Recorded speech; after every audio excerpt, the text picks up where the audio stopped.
conversation, don't want to interrupt that. But if everyone can grab breakfast and find a place to sit, we're going to get started pretty promptly here today because we have a lot of candidates and great stuff to get to. So please grab your breakfast and find a place to sit. Thank you. Very clear. Very clear. I don't think anyone was listening. We're live already, so that was really exciting.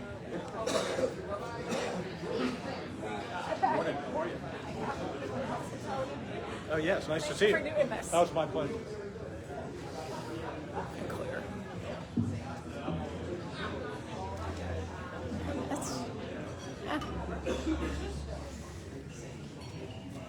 Hey, how are you? Good to see you. Yes, yes. Pretty good. Yes. I know. Well, there's a lot of us. I don't know how much. The more there are, the less you can hear. But we'll see what. Yeah. Somebody has to do it, right? Great. Or one. Yeah. There's 5 Democrats now. 2 independents. Alphabetical order. Hi, I'm Mary Erin. Hi, Kathy. Nice to meet you. I'm Roxana. Thank you for organizing this event.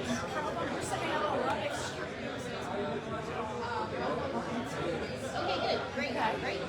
And you're like in hotel, so they'll actually be able to see all this. I'm sitting next to John Bush and Gary. This is a whole new world. I usually sit next to Rod. Angus Pink's not here. Troy Jackson did show. Name tag movement at the end. How are you? It's fun. Yeah. Yeah, it's it's long season. So last week the Alliance Forum, Berlin for a youth forum. There's a big Veteran Kings rallies all day on Saturday, like 5 of them. So it's everything. But I only this forum.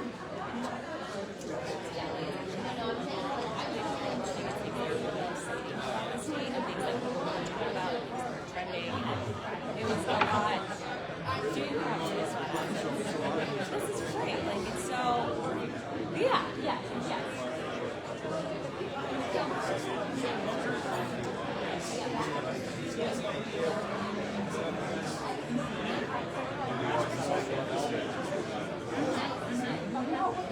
Right.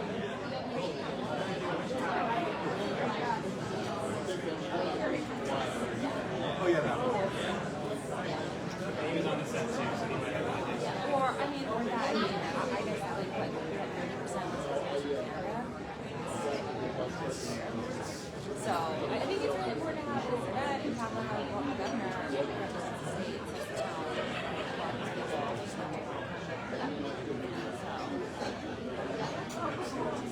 Yeah. Yeah. That was one of the things. Yeah, I know.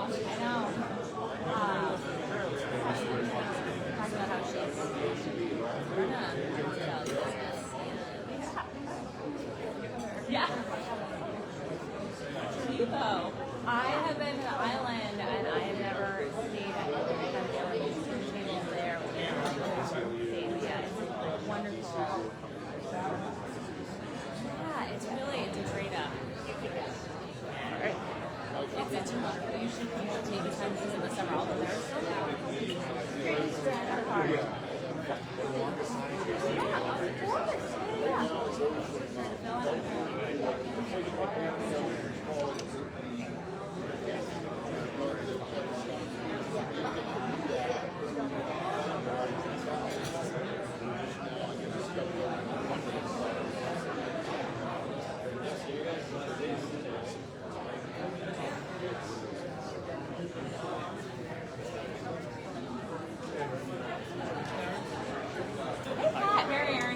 Good to see you. How are things? This is a good I can pull this together. But I like the focused nature of the topic because it's important.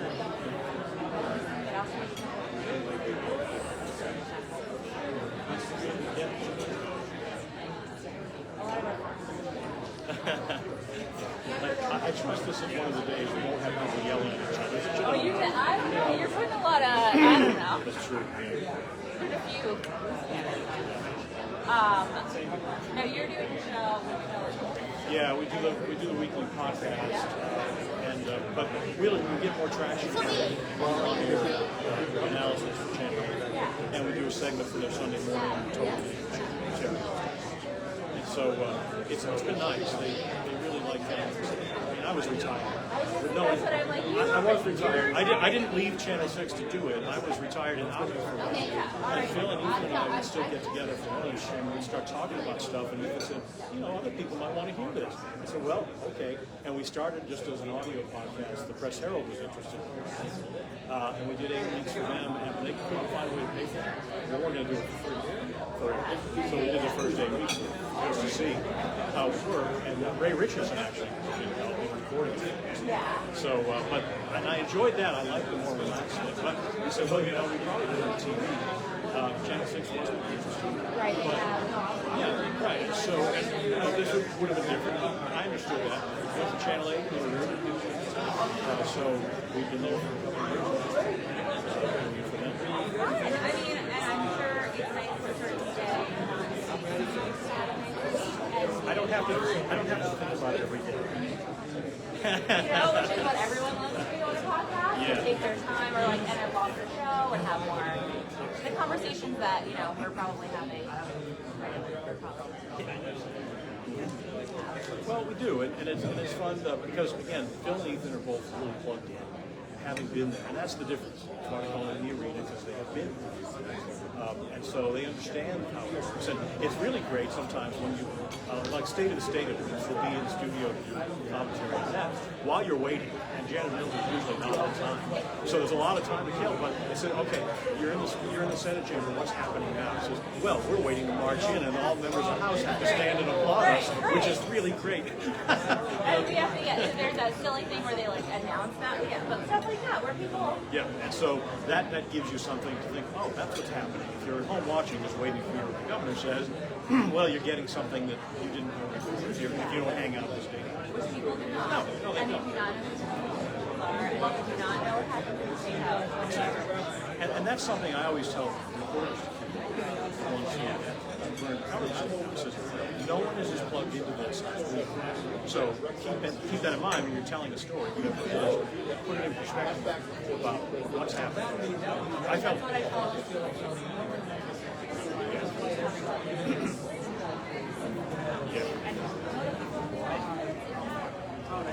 And now, anyway, the potential economy and the shattered glass ecosystem, and how people get their music. I'm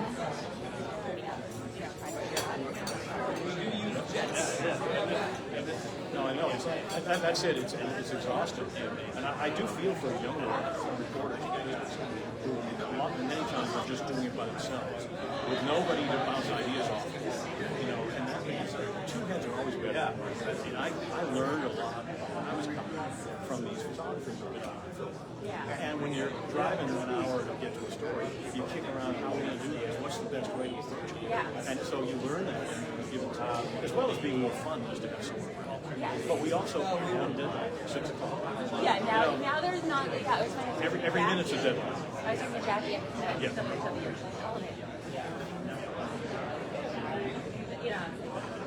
Somebody's carrying your camera because I see other reporters or Yeah, Channel 8 is the last surviving. Really, because they're a union channel. And Hearst, in my opinion, they're more insulated from the corporate cuts because they're private, as opposed to what was Tegna and now Nexstar, maybe, if that merger actually goes through, and then Sinclair. And so the changes that are happening are really bad. And they're not going to have directors anymore. It's all going to be done. Producers will put codes in their scripts to say which audio mic should be open, which camera should be open. And the person that's in there doing it on, with instinct is going to be gone as of late. Now, it's really is that because it's being able, is that maybe a side effect? It's that. Or is it just efficiency? It's efficiencies and making sure the shareholders get their. but there won't be any if you don't provide value. And the TV stations are given the right to make money off of it. In return, first of all, it's news coverage. Those news programs, and they didn't used to have to make until 60 Minutes. Networks lost money. 60 Minutes became a hit. They said, oh, they can make money off this too. But the other things were all comedy commercials that the TV stations do. And you just lose some of that when you're not. Hey, Garrett. Yeah. You know, I would say about the Christine and them, never any editorial. All right. And there are things you do that couldn't do that you might have been able to do before. They would never pay for me to go to hire a visual official.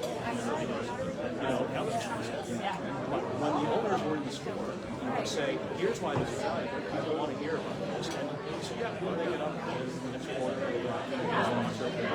You make the pitch.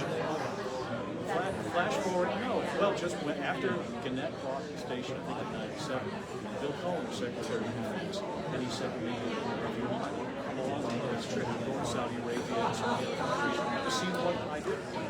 Secretary of Defense isn't just about guns, it's about defense. Because it used to be that. Secretary of War now. Yeah. But anyway, so it had this great, I pitched it to people in Virginia who now make questions. Which was a missed opportunity. That's how I look at it. But it's only got to steadily worse. And it's something that next.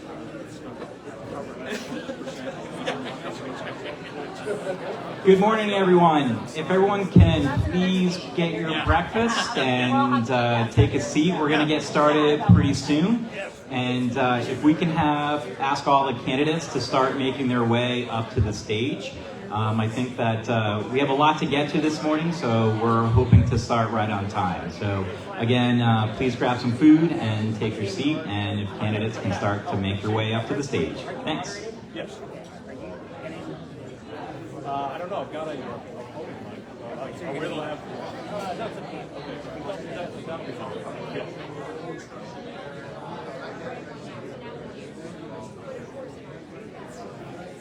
Yeah, right. Yeah.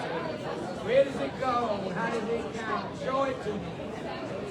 I do it.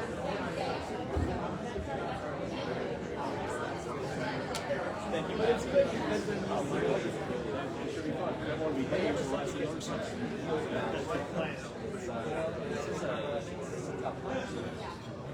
There's so many.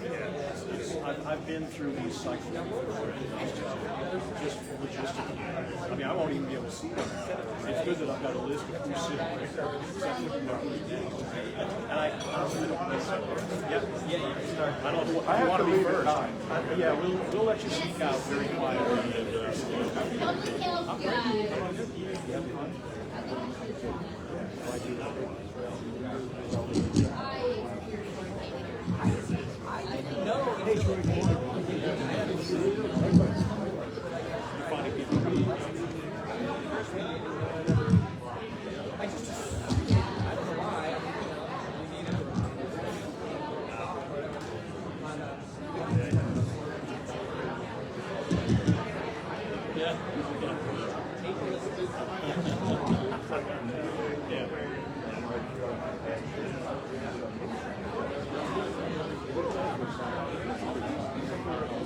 But it's good that you're out here, early on. I mean, I remember when Angus, and he started advertising here, and he could, he had the resources. But I thought, yeah, that's smart. A lot of us already knew it if you watched public TV, but a lot of people didn't. And so he, way before, he didn't have a primary, but he said, I got it. So he was like one of the remember back then? when they were brand new. It was like, Yeah. yes. Well, but I'm learning.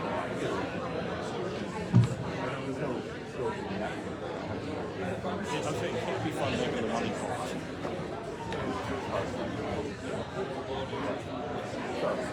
This is hard. There's so many things. What are we talking about over here? We're talking about raising money. I was about to. I was The money cost. interrupted right when I was about to ask Matt for campaign contributions. He's out of money. Name tag in the YouTube now. Nobody can see This it. is what happens when the staff are talking to If each they other. can't figure out who we are, Without a trifold in front of them. So anyway, I'll ask you. okay. Yeah, I left my wallet. Fundraising is the worst. Well, don't you think? Yeah, but it's, I mean, it's hard. Yeah. We're gonna play the Halo Light. Sorry to pull you away. We'll get started. We're gonna play the video. It's like a 30-second video. Okay. I do like where we're all from. Oh yeah. It's not accurate, but it's okay. What does yours say? Mine says Belfast, Maine, which is where I was born. Oh. I was born in a hospital in Belfast, but I didn't. Yeah, I didn't. No, it's fine. It's fine. My wife was born. My wife was born in Portsmouth, Naval Shipyard. She always thought she was born in Portsmouth. And I said, have you ever looked at your passport? It says Kittery, Maine. Yeah, there you go. Yeah, yeah. I like to say it was wrong. Maybe That's when they had the base hospital. this might have come off my passport because I was born in Belfast. So yeah, That's kind of scary. yeah. Talk about data project, huh? That is apparently a big issue. Yeah. Did you vote for that bill? Yeah. Yeah, yeah, yeah. I don't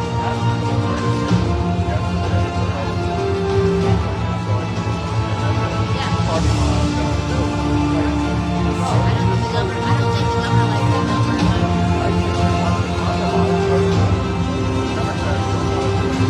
Yeah. But it was just kind of rude. I was kind of surprised. I actually find myself voting for them. It's not like that. Yeah. Actually governing well, yeah. Yeah, it's insane.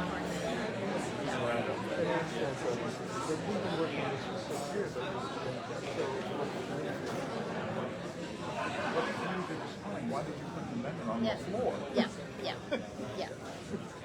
If I can ask all the candidates to please take a seat up at the stage, and if everybody else could finish grabbing your breakfast and please take a seat.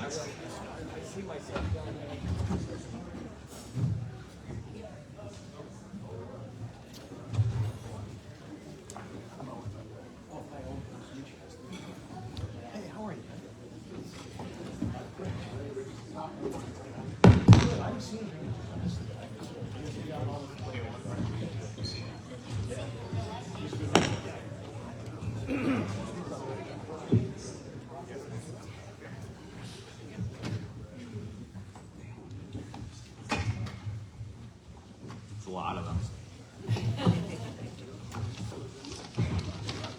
Good morning, everyone. My name is Tony Cameron. I am the CEO for the Maine Tourism Association, and on behalf of the Maine Tourism and Hospitality Alliance, I am really honored to welcome you all here today. Just so everyone knows, the Maine Tourism and Hospitality Alliance is made up of a collection of associations, including the Maine Tourism Association, Hospitality Maine, the Retail Association, Ski Maine, and the Maine Campground Owners Association. And this event is put on by these associations, and I am very grateful to work with some very talented individuals within these collective associations. And like all events, we can't do it without our sponsors. So I'd like to thank our sponsors: Amazon, Charter Communications, DoorDash, Entertainment Software Association, Hannaford, Maine Beverage Association, Sterling Haley, and Target. So if we can give all those a round of applause.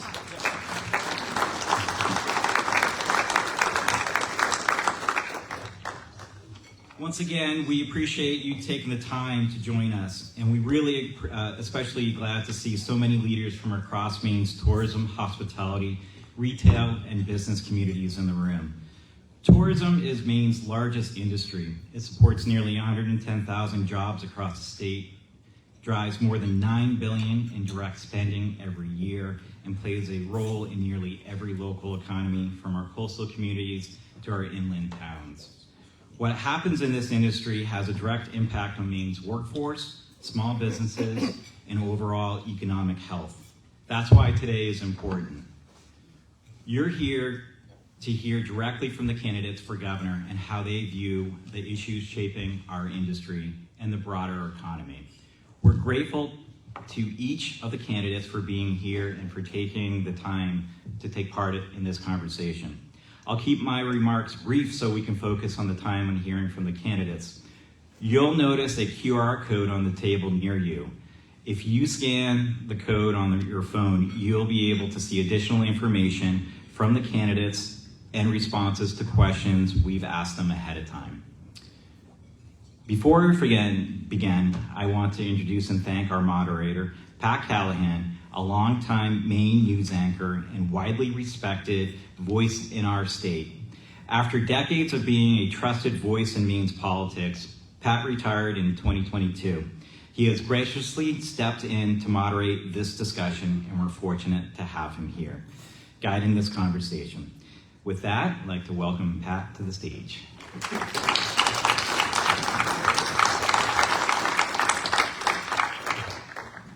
Thanks very much. See if I can get myself settled here. Where's the teleprompter? No, I can't work without one. Got some opening remarks of my own to make. I'm always happy to be at the hotel where Elvis was supposed to stay. It's unfortunate he didn't make it. If you've ever seen a documentary called This Is Elvis, you can see all of his guys here bringing in his racks of suits and putting foil on the windows of the Round Hotel. And so that's the legacy of where we are. We respect that. On behalf of the Maine Tourism and Hospitality Alliance, I want to welcome you to today's event, a morning with Maine's candidates for governor. It's a great opportunity to bring together candidates and industry leaders for a focused conversation on the issues. I want to thank each of the candidates for participating. We have 11 on the stage. Shanna Bellows has not made it yet. But we're running a structured format. Maybe that's 12. It's so many. I can barely see you. They're so far away. We're going to be running a strict clock. You'll notice a yellow card during the main question portion of the event, which signals candidates have 30 seconds remaining, and the candidates can see that down there. The red card will indicate when time has expired and remarks should be concluded. We'll begin with opening statements where each candidate will have 30 seconds to introduce themselves and set the stage for their campaign to tell us who they are. From there, we will go to the main question segment. Candidates will have 90 seconds to respond. Rebuttals will be limited and at my discretion. Given the size of the field, we won't be opening up extended exchanges, but we may allow a brief follow-up where it's helpful to clarify a point. And we'll begin with the questions on this end and cycle through so nobody gets to go first or last all of the time. We'll also have a lightning round, which candidates will be able to give yes or no answers and take about 15 seconds to explain why. And then each will have 45 seconds for their closing remarks. We want to note the legislature is currently in session. A couple of our candidates have obligations there and may need to step out before the forum concludes. So if they disappear, don't judge them harshly for that. And we will ask the candidates to be mindful of the time limits so we can keep things moving. And with that, we begin with our little introductory statements, and we start with Rick Bennett. Thank you. It's great to be here. My name is Rick Bennett. I live in Oxford. My wife of 35 years. I'm a businessman and a state senator, and so I am one of the ones that will have to leave at 9 o'clock. I'm running as an independent for governor. I have to leave at 9 o'clock because the legislature's in its last 2 weeks. We've got lots of bills, much of which are affecting this organization and all of you, one of which is the data privacy bill, which is unfortunately coming out and is likely to be enacted. And it's being done on the backs of small businesses and people in this room, while the fact is that the political parties have exempted themselves from the same rules that they want to impose on all of you. So I need to get up there to fight that. Thank you. Thank you, Rick. I would point out Shanna Bellows says she is unable to make it today, and she sends her regrets that she cannot be with you all today. Up next is Ben Midgley. Okay, 30 seconds is a quick one. So I'm Ben Midgley, grew up in the state here. My family grew up here. A quick history is never made it out of college, spent time on unemployment, food stamps, eventually rose up through the business industry. I created a company called Crunch Fitness Franchising after being the president of Planet Fitness, grew that to 500 locations in 46 states and 6 countries. I had 3 million members, did over $1 billion of revenue, and created 15,000 jobs. One date that sticks out to me, which I'm sure you all will remember, is March 15th, 2020, where restaurants, bars, and gyms were shut down nationally. I had to go through shutting down 300 plus locations in all those states and go through the reopening process, restart billing for 3 million members, and get business back in line like you all had to go through the COVID as well. It's a very tricky situation. I've seen how businesses are supported in certain states and how businesses aren't. States that support businesses do much better. States that don't support businesses do much worse. I apologize. I had 5 seconds left. In any case, Maine needs to do a better job supporting business. Up next, excuse me, is Jonathan Bush. Hi, everybody. I'm Jonathan Bush. I'm a father of 7 great Americans who would like to be Mainers, but they'd like to have careers and the American dream and the ability to participate in business. So we'll have to help them with that. I'm a veteran. I'm an entrepreneur who started my own business in my basement and grew it up to 900 jobs in Maine. I think I'm the only one of the... It's good to see that there are more people in the audience than on the stage here. It's a good one for us candidates. That has brought that and has a playbook for doing that. I believe that Maine has worked its way up to the top of every list you don't want to be on if you want to grow, and the bottom of every list you have to top, and we need to reverse that and become a really business-friendly state. Next is Nirav Shah. Great. Good morning, everybody. My name is Nirav Shah. I'm the former Maine CDC director during the height of the pandemic, after which I then went on to serve in the Biden administration. I've come back and I'm now running for governor to make sure that Maine families have everything they need to thrive and survive. I want to pick up on what Senator Bennett mentioned, which is the ways in which Maine state government has often worked in opposition to the business community. And as governor, I pledge that I will stand shoulder to shoulder with the business community to march forward rather than trying to stymie it at every turn, including on data privacy and data minimization, which I oppose. Next up is Hannah Pingree. Good morning, everyone. My name is Hannah Pingree. I am one of the candidates for governor. I was born in Belfast, grew up on an offshore island. I have spent nearly 25 years in public service, the youngest woman in the country to be Speaker of the House. I've chaired my local school board and worked for almost the last 7 years on the Governor's Office of Policy, Innovation, and the Future, working on issues like housing and workforce and climate. I've also spent probably more than 25 years in the hospitality industry. I washed dishes, waited tables, and helped run several family businesses and restaurants. So I'm excited for this conversation, and thank you again for having me. Now, Garrett Mason. Well, good morning, everybody. My name is Garrett Mason. I'm from Lisbon Falls, Maine, the Moxie capital of the world. And when you think about Lisbon Falls, I hope you'll come the second weekend of July, which is when Moxie Festival weekend is, which so many of you have been involved with before. But I believe that hospitality and tourism is a key economic driver for the state and can be used as an economic development tool to lift all segments of our economy. And I'm excited to talk to you about why I think that today. So thank you. If you'd like to learn more, go to masonformaine.com. Next, Owen McCarthy. My name's Owen McCarthy. I grew up in the shadow of Mount Katahdin in a town called Patton, Maine, the son of a third-generation logger and a second-generation lunch lady. I was the first in my family to go to college on the Pulp and Paper Scholarship at the University of Maine and worked in the paper industry. I then became an entrepreneur. I started a company called Med Rhythms, raised $60 million of capital into the state, created jobs here. I'm a husband and a father to Oliver and Theodore, and I don't think they have the same opportunity I have coming from Maine. And I think if you're a working-class Mainer, we've made this state unaffordable, and that's why I'm running for governor. Thank you. Next to him is Bobby Charles.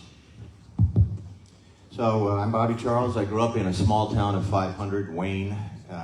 Went away to get an education. My father never got through college, but Dartmouth, Oxford University in economics, Columbia Law School, and then served my country for 10 years, Navy intelligence. Was a 5-year investigator, federal investigator of fraud, and then spent time working. I've run a company for 25 years and was Assistant Secretary of State to Colin Powell, managing billions of dollars of programs, trained police around the world, including setting up all the Iraqi police. Came back here to Maine and felt like we really need some help here, so that's why I stepped up.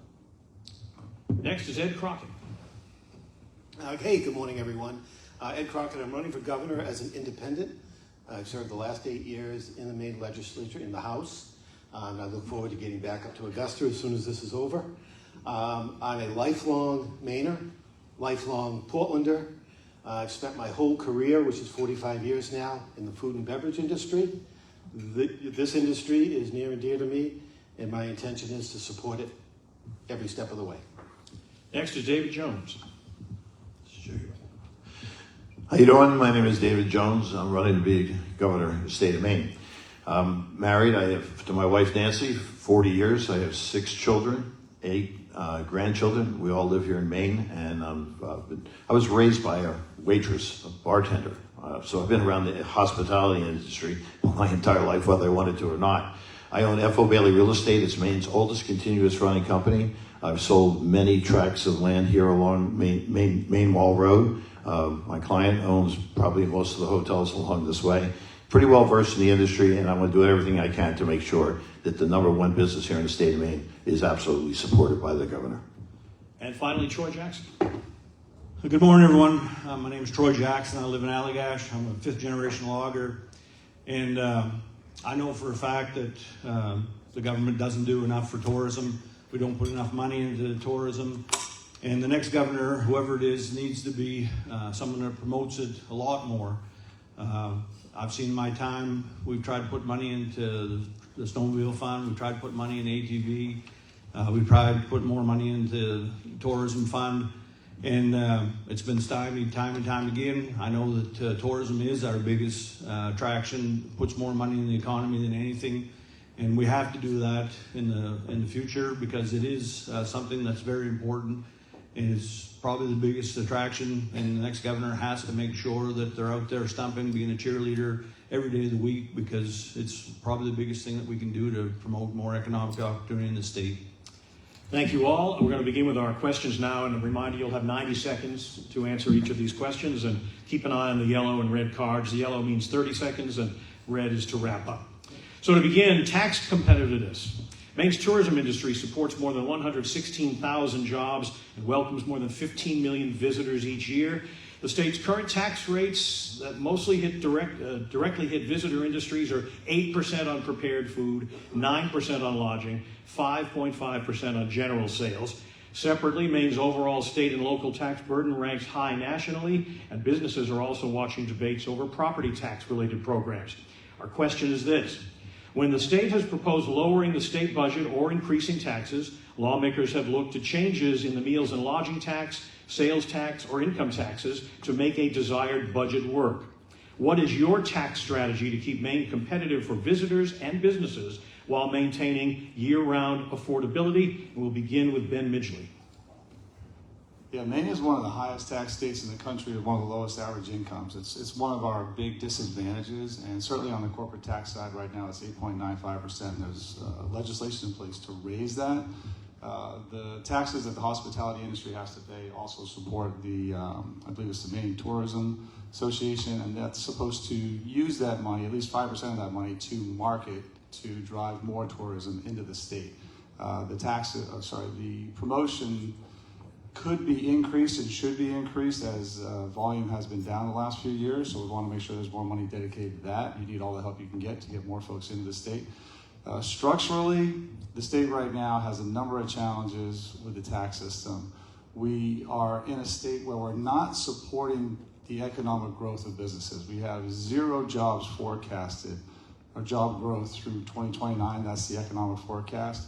That's no way to stimulate the economy. Ideally, what you want is to have corporations paying lower taxes, individuals paying lower taxes, while both are earning more. In that situation, the state will make more money as well. When we did tax cuts in 2011 and 2015, the state actually makes more money by doing that. Next is Jonathan Bush. Yeah, this is a crisis. I ended the intro with top of the list of everything you don't want to do and the bottom of the list of everything you need to be the top of. Our playbook is clear in my mind. We need to cut our taxes urgently.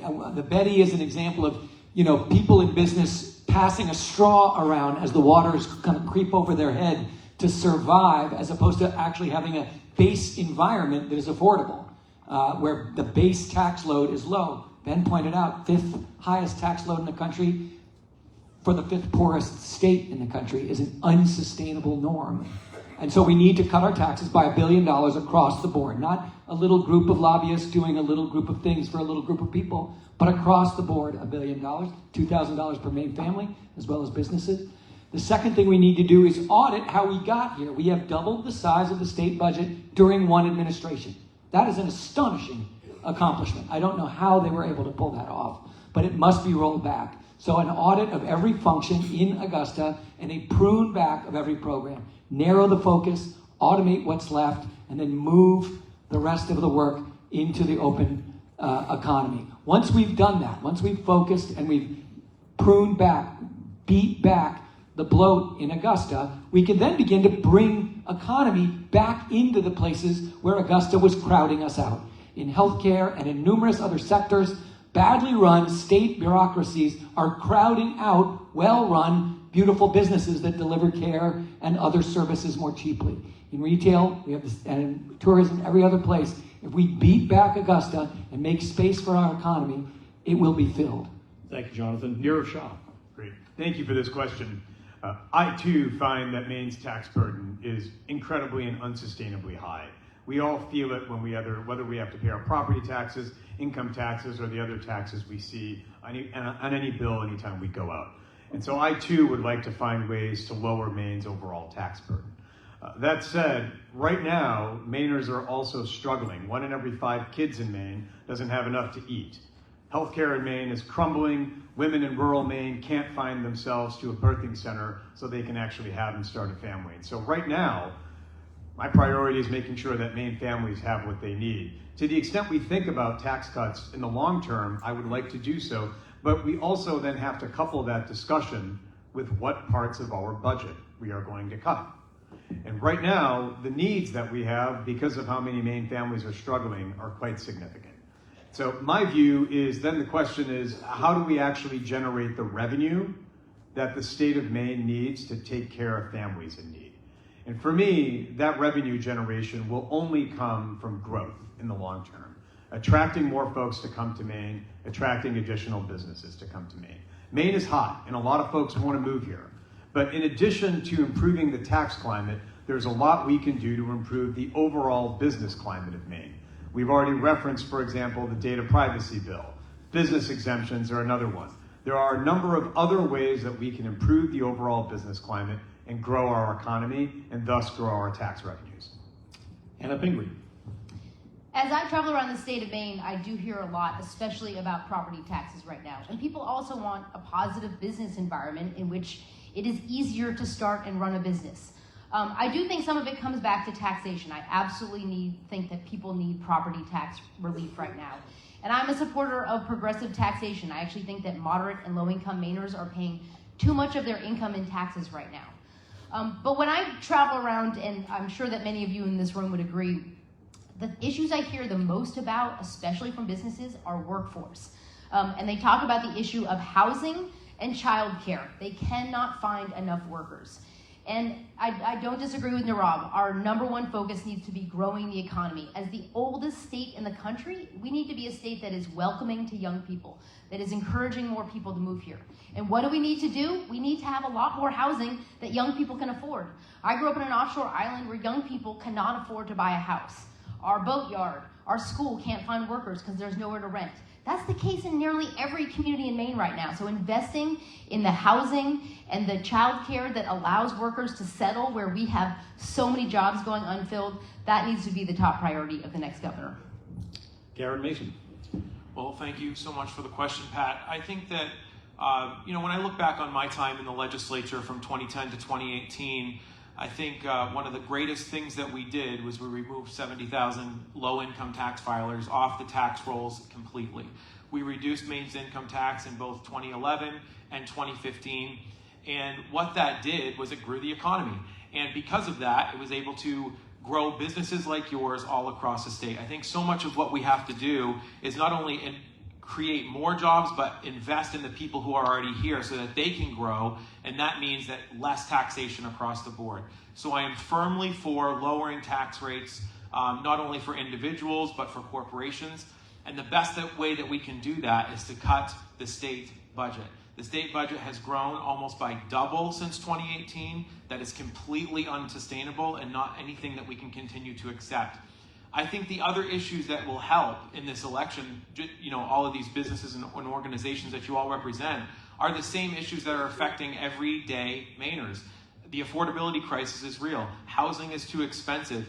Energy is too expensive. We all pay an energy bill. If we can reduce the cost of living in Maine, it will lift everybody up. And those are the things that I'll be focused on as governor, because when we do that, we can lower the overall tax burden for everybody. And one small additional thing that I'd like to say is we have to stop sweeping various funds to fund other government programs.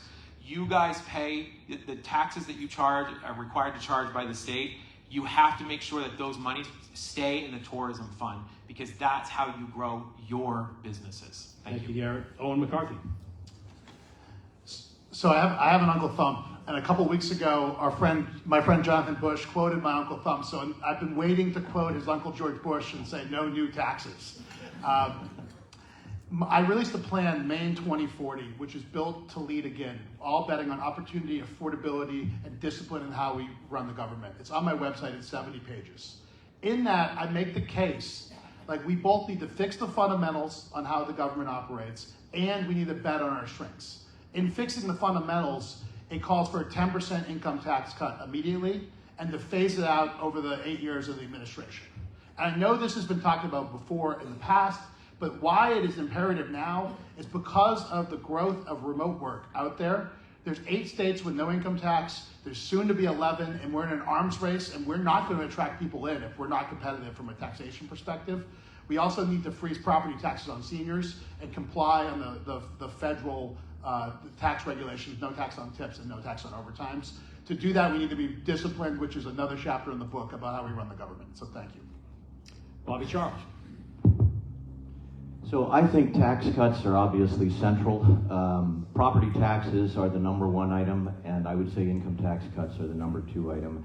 Very specifically, the business equipment tax reimbursement, which the Democrats just voted to stop, needs to continue. The paid family medical leave mandates need to be repealed. There are two bills in right now. One is 405, one is 539. They are drowning, as NFIB and Maine Municipal would tell you. They are drowning small businesses right now. I think we need to go back to no tax on tips, no tax on overtime. At the end of the day, this industry is, well, I say this industry, tourism, and together with hospitality, represents 20% of the income of this state, 116,000 jobs, 17% of the workforce. We obviously have to rebuild the workforce and get it back here. That'll be trades in schools. That'll be a lot of other pieces of the equation to get our schools back in business and to incentivize hard work, including everybody able-bodied from 18 to 65 that are childless. They need to be, if they're going to get Maine care, they've got to be working at least 20 hours a week. And last, I'll just say that this state is really encumbered by the fact that we have an anti-business climate, and it is the Democrats that have delivered that, and I am unreserved about saying we need to rebuild a pro-growth, pro-business climate, period. Ed Crockett. Thank you, Pat. I'm glad we're leading off with this question because I've had the privilege of serving on the Taxation Committee for the last 4 years. And one of the things that we always have to keep in mind when we're dealing with taxes is that in the state of Maine, the budget has to be balanced. So as Dr. Shaw said earlier, it is a bit of a give and take when we're looking at tax relief. However, we have enormous opportunity to have tax relief specifically with property tax. I think it was Owen that mentioned seniors. I mean, 25% of our population in the state of Maine is 65 years and older. We need to take care of them.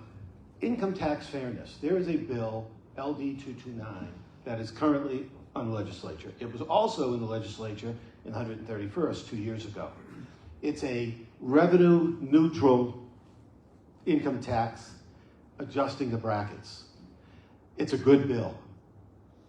We couldn't even get it to the governor last year because appropriations just wouldn't move it forward. And I think that has a lot to do with the governor's commitment not to raise any taxes, even though this one was a revenue neutral bill. We need something like that to move forward. I just heard last night that the Appropriations Committee passed eliminating the Better program.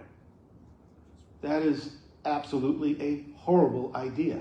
And I'm looking forward to make sure I vote against that if it makes it into the final budget. And of course it passed on party lines, which has unfortunately been the case over the last 4 years in the Maine legislature. I'm going to have wrap you up on that, Ed. Next is David Jones. Well, simple. No tax on tips, no tax on overtime. We have to make the trade attractive to young people. We're losing people. They're leaving the state because they cannot get jobs. I talk to a lot of people that own hotels.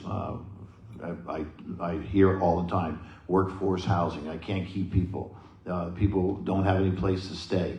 You know, the regulations on this industry are absolutely insane, and we have to stop this. I mean, you know, government, to me, is the problem, not the answer. Right? So, you know, if we can deregulate and eliminate the obstacles for everybody in this room that's in this industry, you know the rules. You know how they affect you.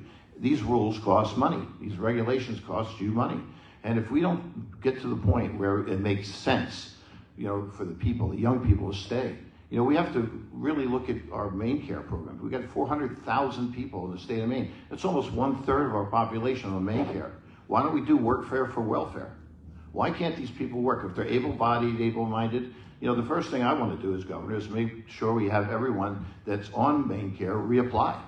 I want them to reapply and prove that they really should be on Maine Care. And if they are able-bodied and able-minded, they could be working in this industry. They could be bussing tables. They could be washing dishes. They could be doing chambermaids. There's things that have to be done. And, you know, people today just are not motivated to work. And because government has made it that way. They've made it attractive to not work. When I grew up in this industry with my mom and dad, I'm telling you, you did everything you could to make a buck. It has to come back, and we have to go back to that today. Thank you, David. Troy Jackson? Well, it's interesting to hear people talk about the budget exploding, things like that, and supporting income tax cuts, because those income tax cuts were paid for on the backs of property taxpayers. $400 million coming out of revenue sharing that actually was restored by us, and that's part of what increased the budget. EMS services, things like that I'm sure all of you wanted whenever you picked up the phone, called 911. Those were what blew up our property taxes, paying for income tax cuts for the wealthiest people in the state. So no, I'm not going to support income tax cuts for wealthy people in the state. I didn't then, and I won't in the future. I will support property tax cuts because that is something that has been really bothering people up and down the state. It's something that's making it hard for people to live in the state. That is something I will do and I plan on doing. And so that will be what my focus will be once again, is property tax cuts for people in Maine, not income tax cuts. I never have supported that, and I'm not going to support it in the future, and I'm being very blunt and honest with you right now, because I've never had anyone come up to me and say, hey, you know what, I really need an income tax cut. I've had a lot of people ask me to help them with property taxes because that is something that has been a real issue. And Rick Bennett. Thank you, Pat.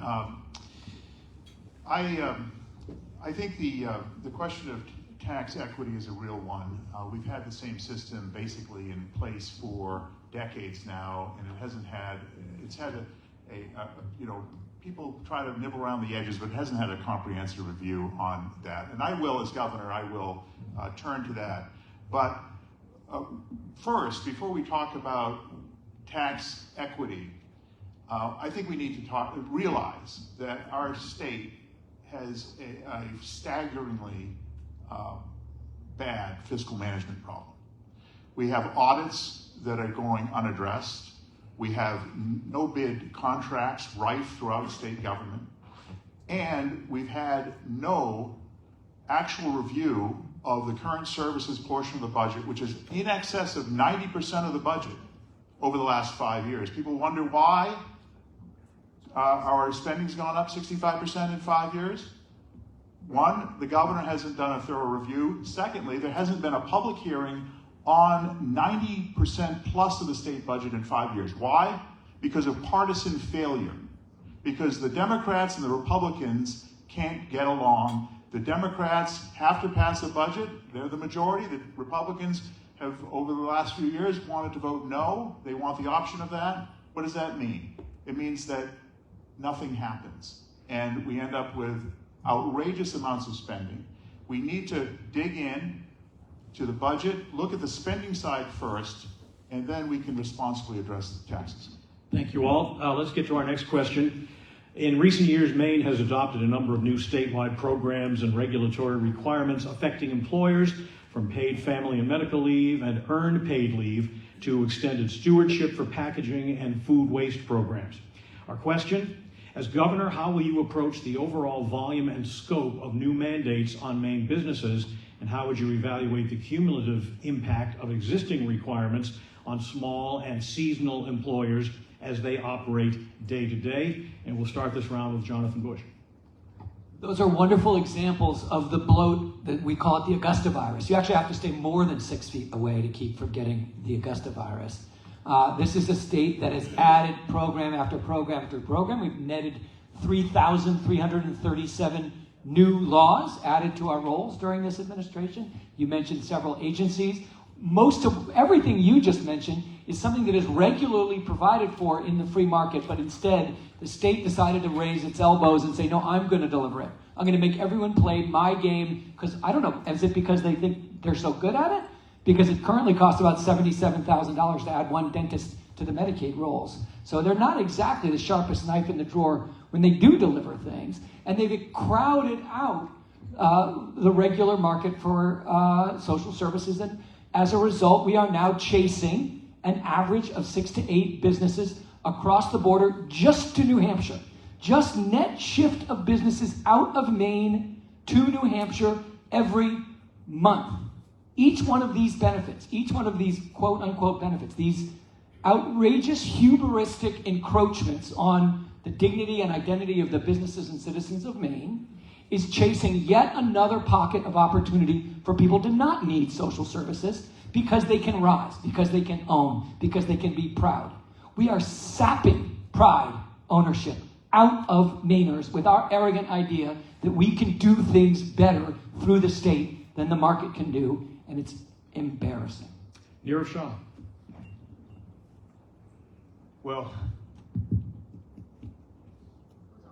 it was on. All right. State can't even operate a microphone. There we go. Let's start with just the overall business climate. There's much that can and should be done. And I will come to that. But let's also acknowledge that the rate of new business formation in Maine is among the highest it's ever been. Entrepreneurs here in our state are saying, hey, I've got an idea, and I think I'd like to make that idea a reality and employ other people to help do so. That said, there's a lot that we can and should do. And as governor, I have no interest in micromanaging the ways in which you all run your businesses. I have zero interest in trying to dictate the terms by which you deliver shampoo and conditioner to your clients and your customers.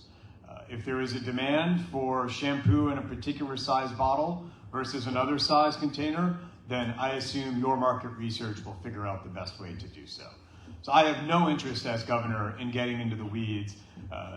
All too often in government, we put both the micro and the mismanagement in micromanagement.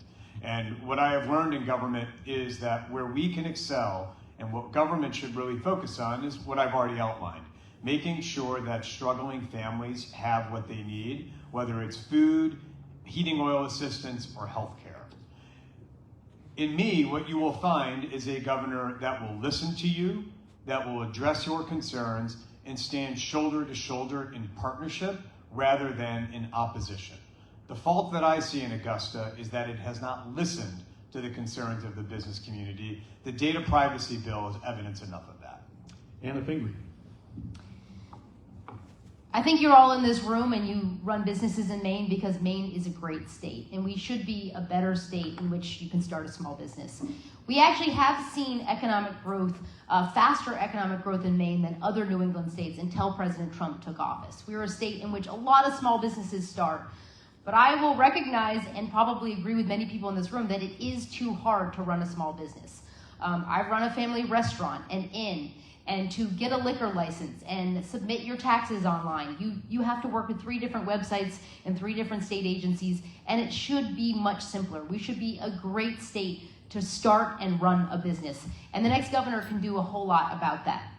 But that being said, honestly, the challenge that I faced when running a small restaurant and inn was actually housing for workers. And the next governor needs to make it easier to do big projects, like build housing and build clean energy and build transmission lines and start new businesses. I put out a housing plan at hannahforgovernor.com that talks about a 90-day shot clock at DEP in which you can get a permit to build a housing project. That is one of the #1 impediments of having the workforce that we need here in the state of Maine, is actually to be able to build. And so as the next governor, that will be one of my main areas of focus. Garrett Mason.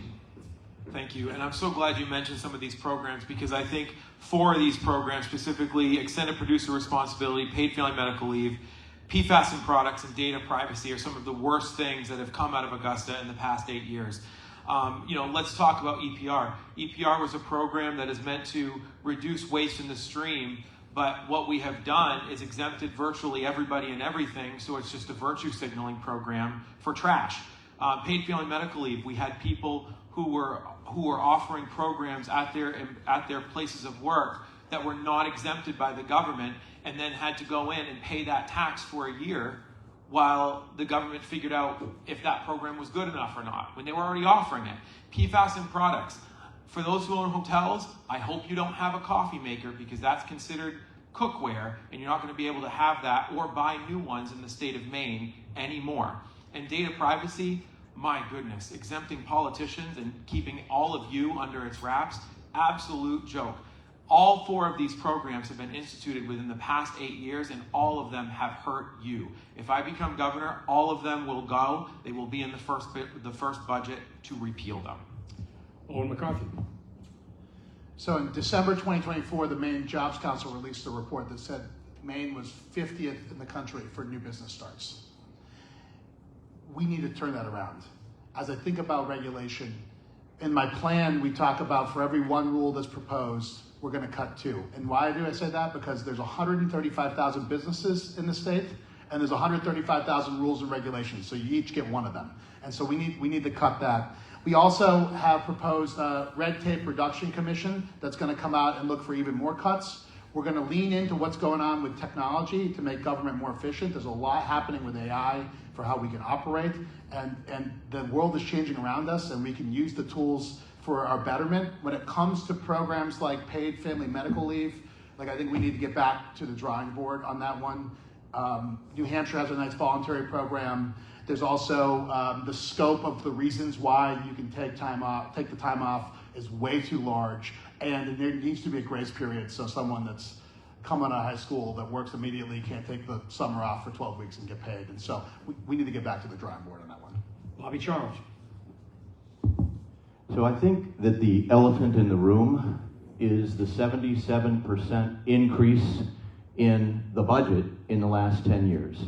So the first thing you do in order to get back to the 2 big priorities that will make your life easier, cutting taxes and reducing the cost of energy, is that you have to actually cut this big budget and the waste that's in the budget. Yes, you need to go after the MaineCare fraud, $500 million perhaps, enormous, and an unbelievably unconscionable taking, I guess I'll call it, legally from people. But at the end of the day, you've got to cut net energy billing, you've got to be able to cut things out of that budget, the illegal alien support, MaineCare wraparound EBT cards, 8,000 people in free housing. You need to get out of that. You get out of the business also of solar power subsidies and wind power subsidies and get back to basics.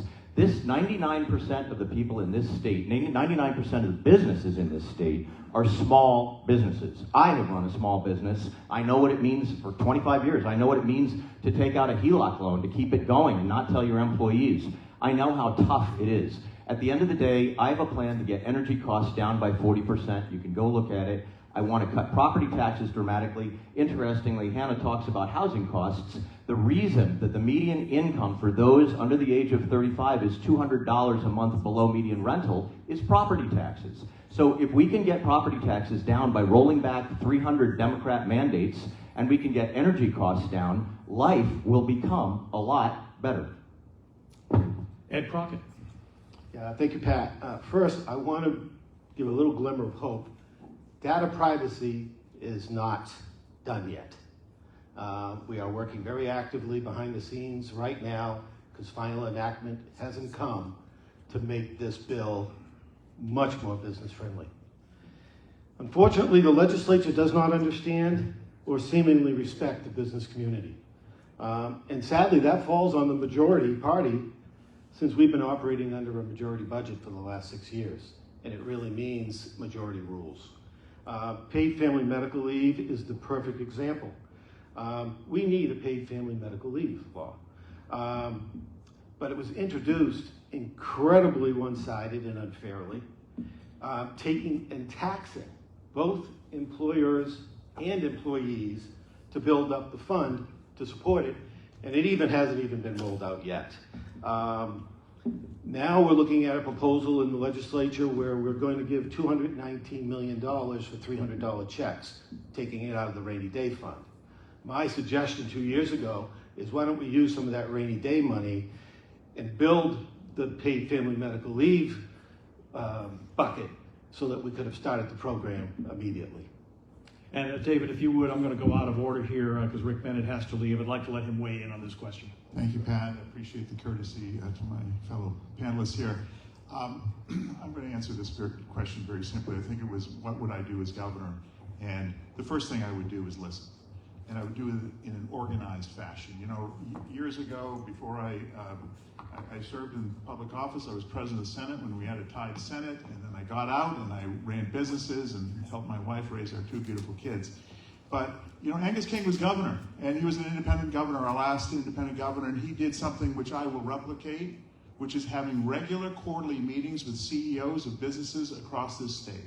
That's number one. Number two, I will work on a sector-by-sector basis to have meetings like this where we can have open conversations about the impact of what's happening in Augusta on your businesses.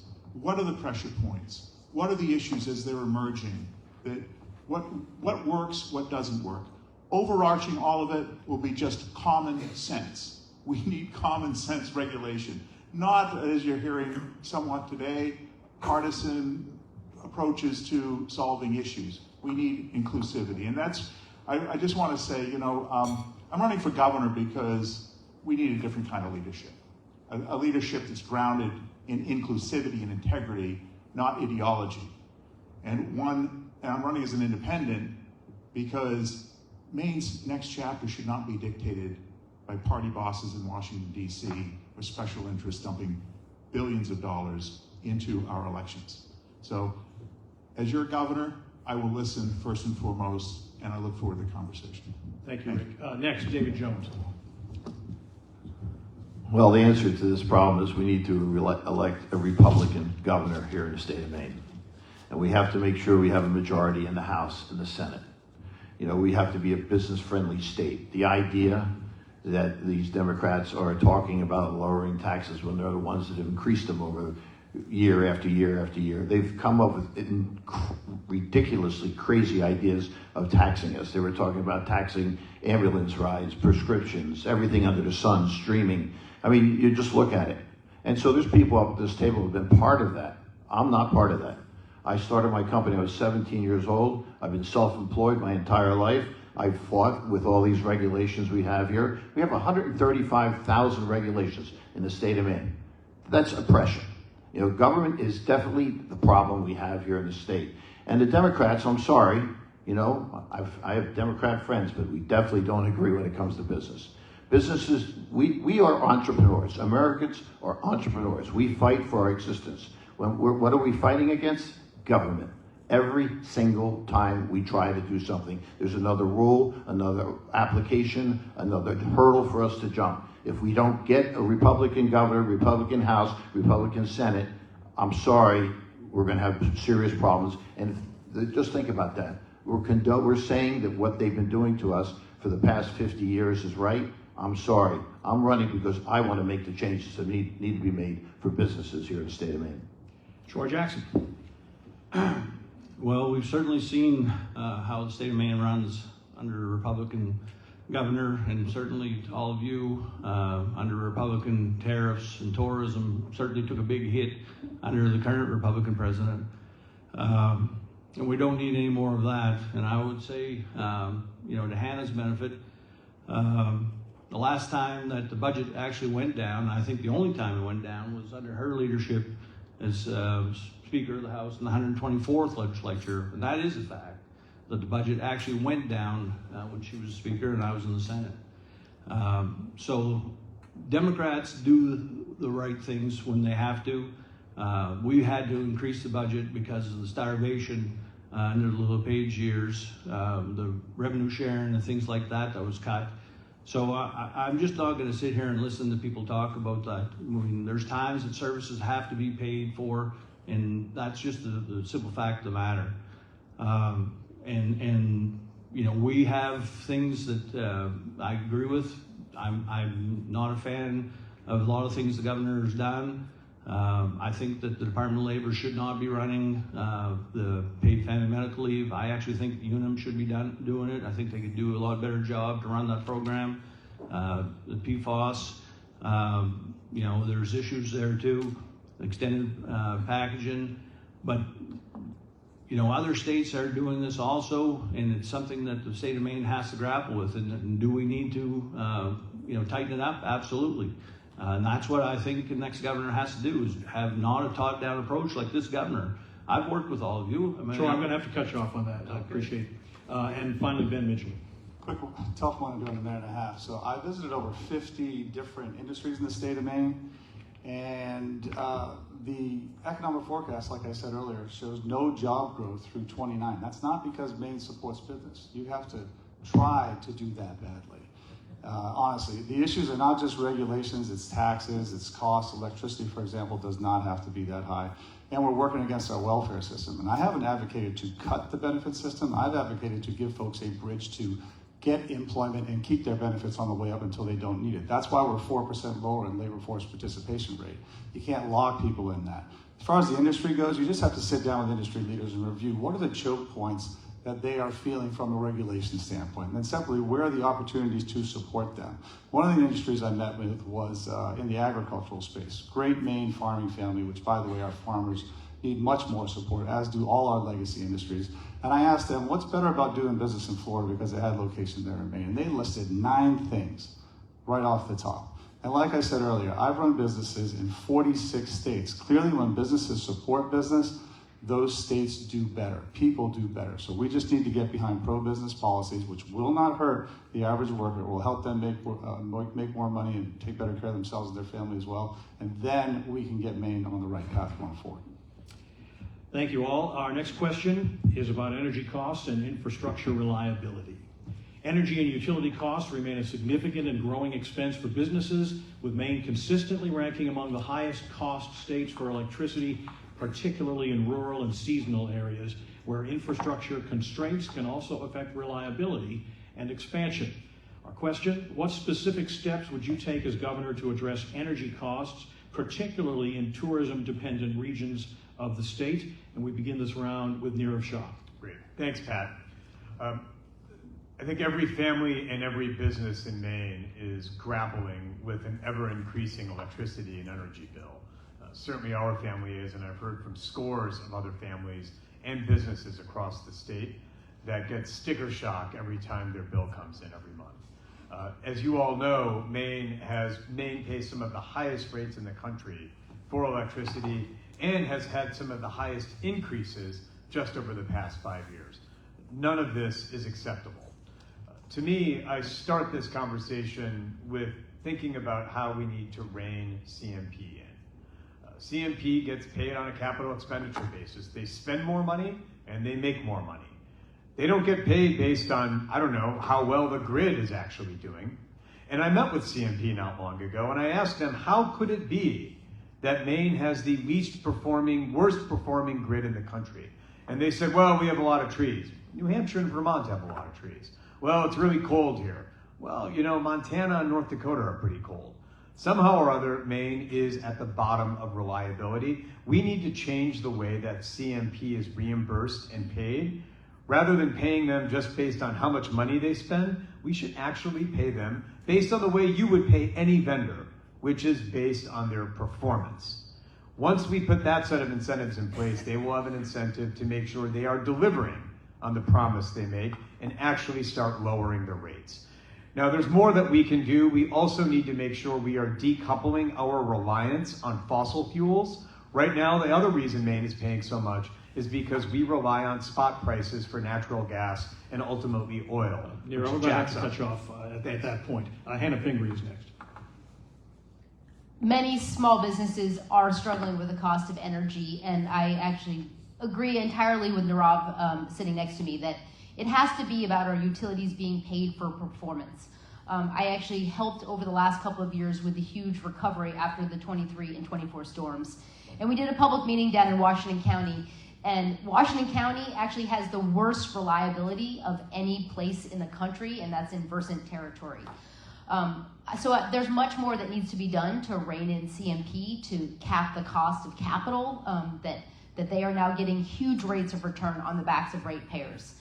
I think you'll probably hear others down the line saying, if we just get rid of clean energy and we stop incentivizing it, then all of our problems will be solved.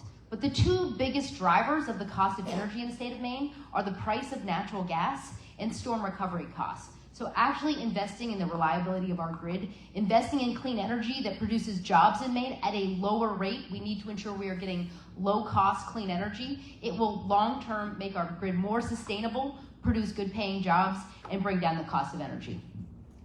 Up next, Garrett Mason. I think one of the reasons that Maine's energy load is so unreliable is because we're relying on unreliable form of energy, intermittent forms of energy. Solar, wind, industrial scale of both of those are what is causing the price to be so high. I think what we have to do is we have to increase the supply of natural gas. And as Speaker Pingree just said, natural gas costs are high. And the reason for that is because we're artificially making sure that the supply is cut. The first thing I'm going to do as governor is I'm going to initiate a lawsuit against the governor of New York and Massachusetts for stopping the development of pipeline infrastructure into the ISO New England grid. The other thing I'll do is I'll make sure that President Trump extends the waiver of the Jones Act. We import 27 tanker loads full of LNG into Maine from countries that don't like us into Maine. We need to stop that. We need to get American natural gas from the Gulf of America into our ISO New England grid. The other thing we have to do is we have to roll back the incentivization of large-scale industrial solar and wind. We also have to have a roadmap to the future.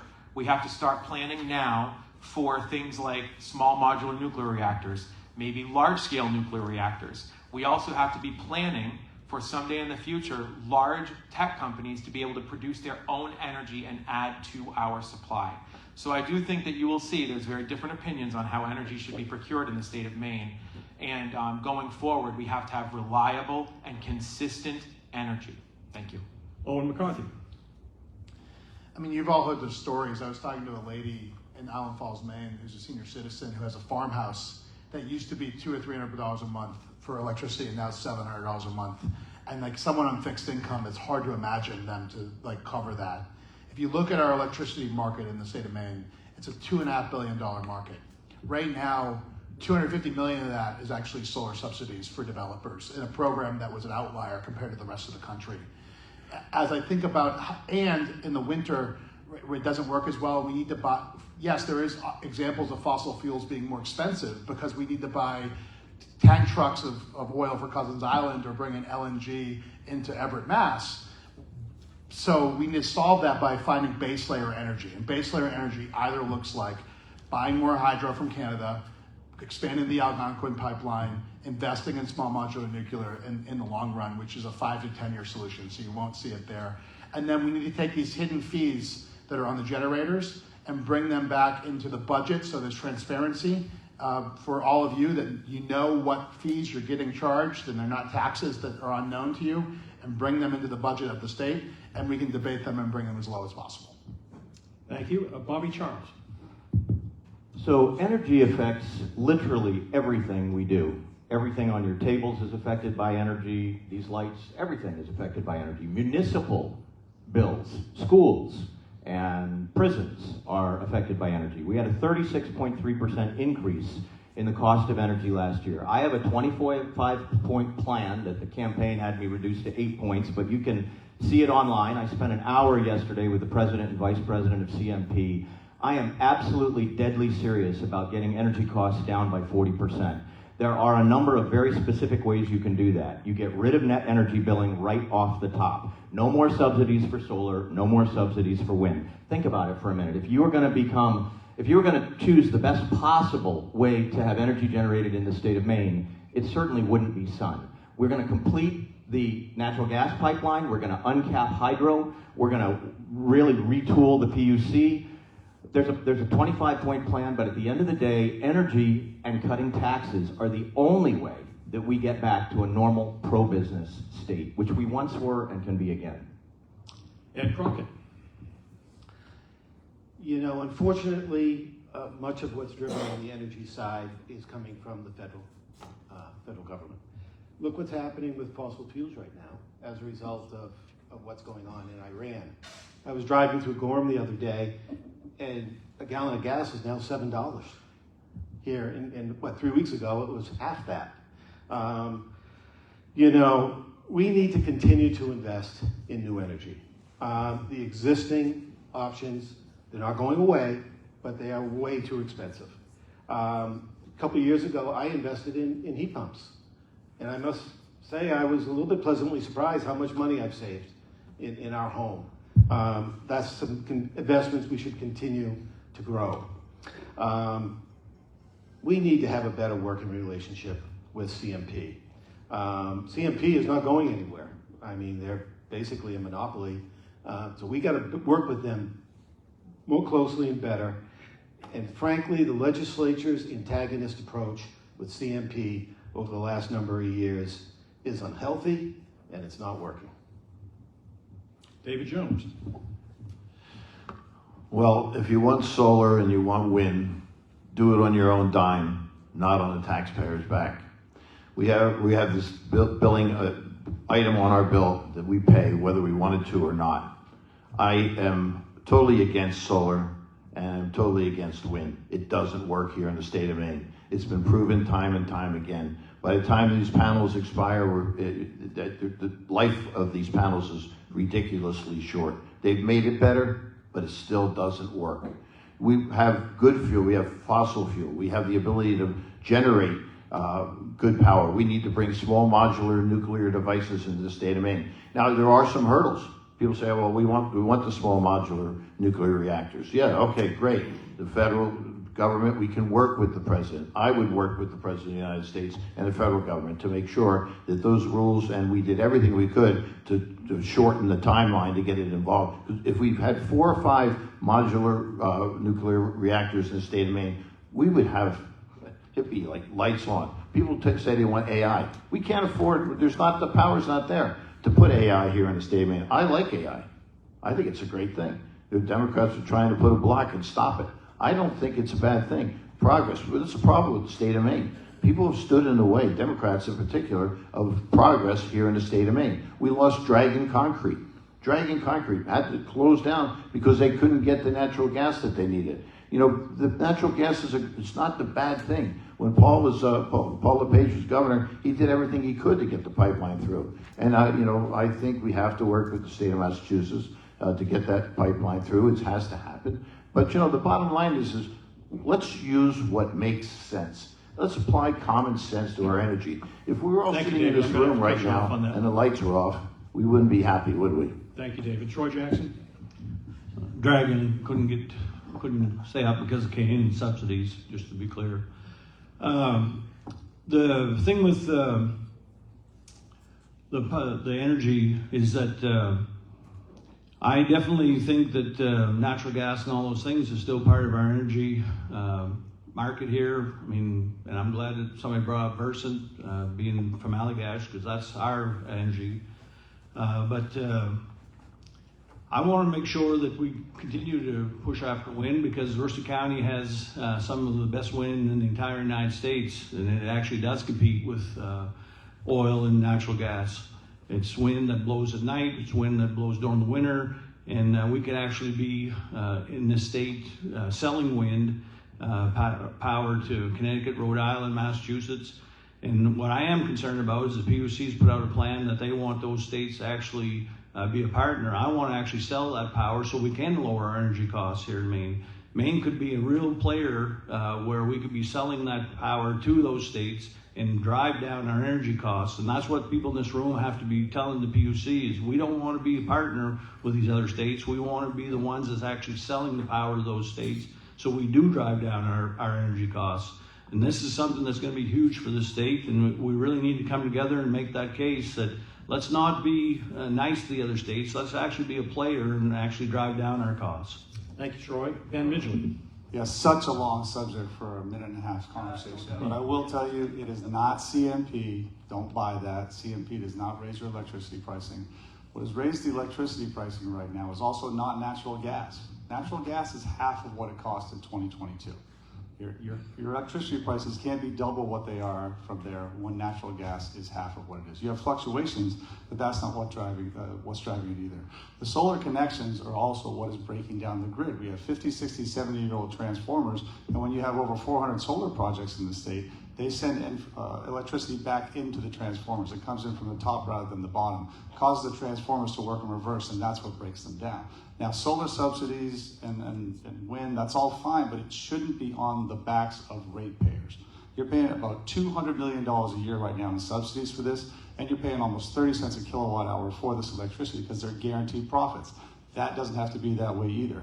So we need to get out of the subsidy business, let them grow competitively as they should with all other energy sources. And then also half the bill you're paying is from mandates like renewable portfolio standards where we have to buy 4% more per year. So your electricity bill is never going to go down under that plan. The regional greenhouse gas emissions, the heat pump compact, we can lower electricity with just some common sense focuses and still allow renewables to grow on their own. And Jonathan Bush. I'd like to start every opportunity I can with agreeing with Hannah. I too am anti-storm. I do think the storms drive our costs up, and anything we can do on both sides of the aisle to have fewer storms, I'm all for it.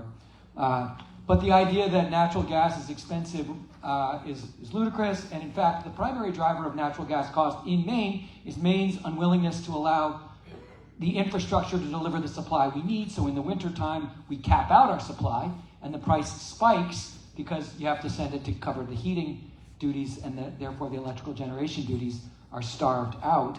That is a self-inflicted wound, as is net energy billing, as is what I will call all renewable energy that is performative environmentalism that doesn't scale and doesn't deliver. Of course, renewable energy can deliver value at scale, but not if the only way through to it is through a special insiders-only government tax gig. Behind the grid energy was not generated. I completely agree with my fellow Republicans. Of course, we need to make a path to small modular nuclear. Of course, we need to build our natural gas infrastructure. Of course, we need to reverse net energy billing. But we also should invite people to put power in behind the grid so that they can be incented to generate their own sources of electricity and put some competitive force. Another thing I hear from the Democrats is, well, we're going to manage CMP. Okay, well, they have a monopoly that you gave them. Let's break down that monopoly and give people alternatives to get electricity and see if that helps them respond on their own. Very good, thank you. And our last question in this round is about housing availability. And the question is, what is your approach to addressing workforce and seasonal housing challenges in Maine? And what role should the state play in increasing housing availability? We start this round with Hannah Pingree. Great. Well, I said earlier that I ran several small businesses where our number one challenge was finding workers, and the number one challenge we had was housing for those workers. And I'm sure, like many people in this room, we have bought houses, we have put up sheds, we have found every possible way to house workers, especially in the summertime when we all can make the most money in the hospitality business. But obviously, Maine needs more of a plan than that, than the makeshift ways in which employers are trying to band-aid this challenge. And that is, we need more workers in the state, and we need more housing for them, especially near where there are so many jobs, especially in the summertime. So I put out a plan at hannahforgovernor.com. You can read all of the details, but it is about creating much more housing supply, affordable home ownership, affordable rentals for seniors and for young people. It is about stopping private equity from buying up our mobile home parks, eliminating some of the more affordable housing we currently have in the state. It is much more about continuing to push on zoning and land use. We need to make it possible in the state of Maine to produce the housing that we need. I mentioned a 90-day shot clock. We need to ensure that NIMBY neighbors are not rejecting housing projects that will provide more housing supply for our communities. And it's also about investing in the workforce and innovation. Maine is the most forested state in the country. We can produce much more of the housing that we need by investing in workers in the construction industry and investing in the businesses that are producing housing supply right now. So I think the next governor, this is one of my top priorities. We need to focus very much on housing. My old office put out... I'm going to have to cut you off there. All right. Next up is Garrett Mason. Thank you. I could go on. No, you can't. Thank you. So my first experience with the lack of workforce housing was actually when I was working in baseball and hockey before I got into politics. People don't realize this, but the Portland Sea Dogs, my old employer, the Lewiston Maniacs, I believe even the Hearts of Pine, have billet families. They stay with families in their local community, or you have to find a place to house them. That's the case for all seasonal businesses. You have to find a place for these people to live temporarily. And I think one of the things that we can do to resolve that is increase our local workforce. We have to make sure that tourism and hospitality jobs are something that people want to get into, and make sure that they understand that there's six-figure jobs that you can get working in tourism and hospitality. And I think that goes to education. We need to make sure that not only are community colleges and the University of Maine system working towards getting people into these trades, but we also need to make sure that the CTEs are involved in making some of those decisions and making these jobs attractive to young people, because if they already live in Maine, they likely don't need a house. So that kind of reduces that demand. The other thing that we need to do is we need to encourage local communities, especially in tourist-based economy communities, to be setting up like shared type workforce housing that they can all use together and finance together. I think those are a couple of the things that we need to do. I really do like some of the stuff that's happened, to be positive, out of Augusta with some of the ADU developments. I think that's been a really positive thing for building out houses. And I could go on. Owen McCarthy. So one of my lines early on in the campaign is like, we need to legalize housing. We need to make it legal to build it again here, in which I agree with on the permitting times, a lot of things that people have said. But I was in Caribou at the time, and they looked at me and said, Owen, I can get you as many permits as you want, I just can't get a plumber right now. And so this is a multifaceted problem, and there's 4 levels: state, local, workforce, and innovation.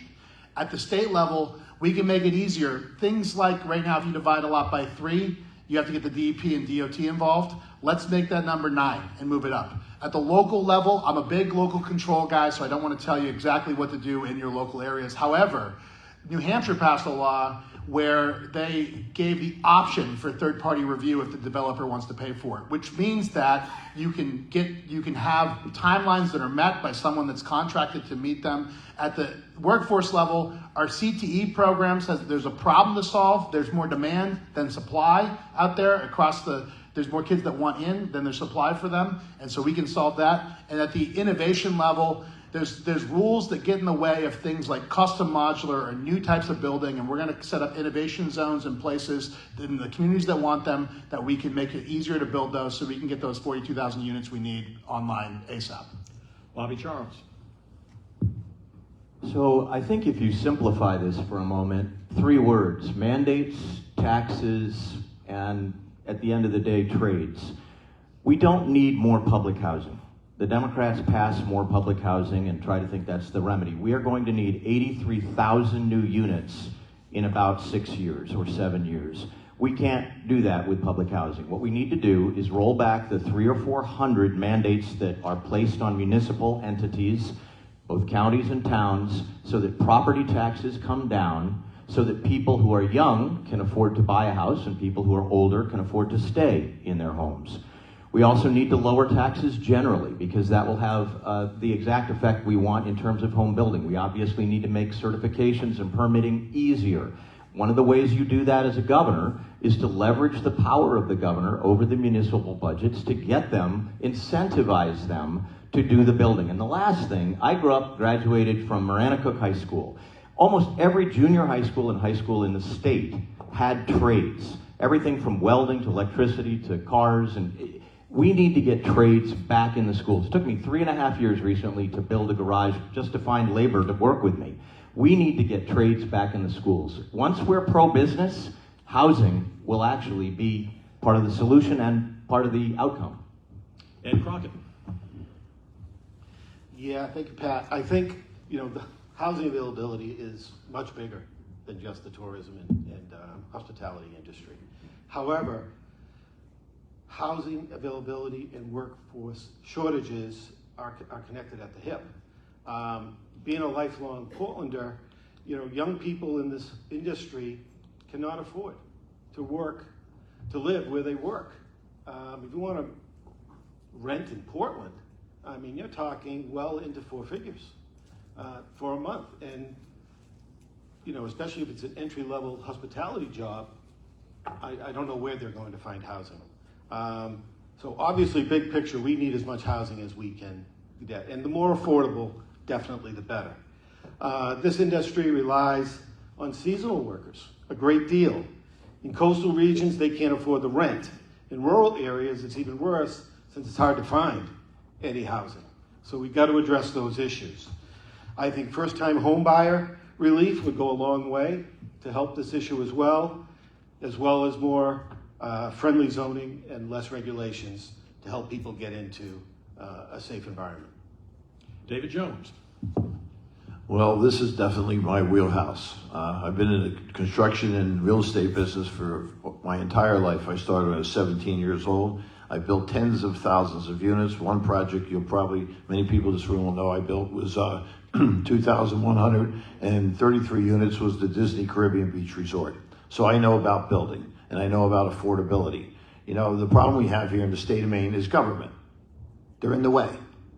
All the rules and regulations we fight every single day, the permitting process, the DEP, the towns with the ridiculous regulations, rendering land useless. We have a constitutional right in the state of Maine to protect our land. One of the few states in the country where we have that right. So we got to get government out of the way. We got to have, you talk about, I'm a big vocational guy. I wouldn't be here today if I didn't start, in school, high school with wood shop, metal shop. We had those things available to us. But the bottom line is that if we teach these kids how to do the jobs, we don't have the work because the government's in the way and with all their permitting problems. It's one thing after another. So listen, it's not the answer. It's not the job of government to create jobs. It's not the job of government to rule over us. It's the job of government to do the things that we want done and we need done for our state to benefit.